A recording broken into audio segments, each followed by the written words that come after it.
We are generally following the guidelines, and there is currently the update of the ESMO guidelines that will be further updated, I suppose, in the next month.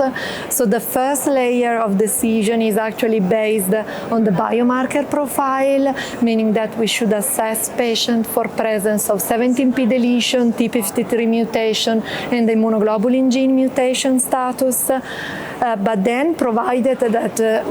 we are not using chemoimmunotherapy anymore, luckily enough,